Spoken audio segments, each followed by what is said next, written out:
I'm Eric Nason with Newsshooter.com. We're at IBC 2019. I'm with Kinson at Zcam. How you doing today?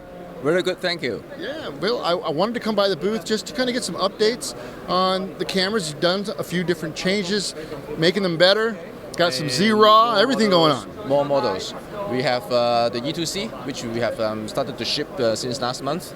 And now we are very exciting because this is September, so going into October, we will start to ship our flagship models. All three models, the Super 35 6K, the S6, the full frame 6K, and also the full frame 8K. Now there's some updates to the mount. Talk to me a little about what's going on with some of those updates. Okay, so originally we announced the order in the flagship models. We will make it available for both the EF and PL mount. And now it is confirmed that the EF and PL mounts, they will be all make as an interchangeable lens mount. So if you bought the EF mount, so later on you may decide to switch to a PL mount yourself. And what is in addition to that, on the E2S6, we will actually make available also the choice of MFT mount. So you can have a Micro Four Thirds as well. You can have a Micro Four Thirds and to add a speed booster. So that is what lots of customers feedback. They all request to have the MFT mount. So particularly for those who actually upgrade from the original MFT E2, so they can still retain the lenses and they can upgrade to a 6K, with a larger sensor. Now, a lot of these changes to the mount, was that sort of motivated by the feedback that you're getting through the user group and basically just people in general? It works both ways. So whatever that is doable from our side, if we see there's a realistic user case and there's a good demand, then so long as we can deliver, I have no question. We have no doubt to make it available to our user group.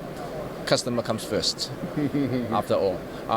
But it's also, I think the user group is really helpful in a way that we can get to see all different kinds of opinions, and we don't even need to make the sort of vote or a poll, but judging from the comments and the feedback, we get a collective understanding of the industry and also our customer demographic. So it helps us to make our business decision and our technology roadmap in a very constructive way.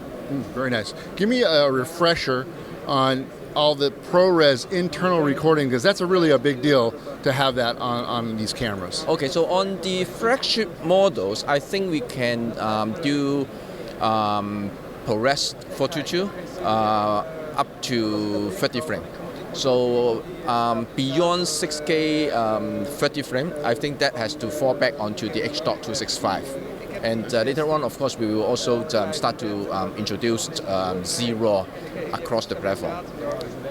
Now that was just recent too. You now have Z-Raw on almost all your cameras. Yes, and we start with the E2 first. So that is a little first step, for us to go into the to be able to provide the Z-Raw as an option.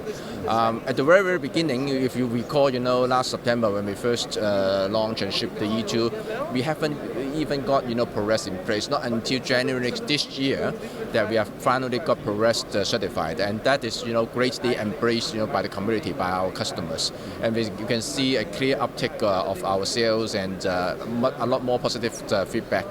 So people like ProRes, but still there are some customers who really want to have the probability of RAW. And then we started to work on, Jason and Eric, our team, started to work on Z-Raw, and we launched it a month ago. Although there's been, lots of different feedback. For example, we haven't really got the Mac workflow to support Z-Raw yet, but we have done a lot of homework, and now we can confirm that we will start to work on the Mac workflow to support Z-Raw. That's a second step. And then we will see how we can, get this done, into the major NLE to support the Z-Raw. And of course, some people are also asking for ProRes RAW, and I think we are actively looking into the possibility. So we don't rule that out. We actually want to support as much as we can, but there's always a limitation and always a matter of priority. but we do listen to our customers. Now, when you're talking about doing Z-Raw, this has to be recorded on the external through the USBC, or is that done internally? It should be able to do both way, but of course it's more preferred to do on internal CFast, because recording in Z-Raw, the bit rate is a lot higher. So internal CFast is always a better choice in that respect. All right. Well, thank you very much, Kitsung. Thank you, Eric.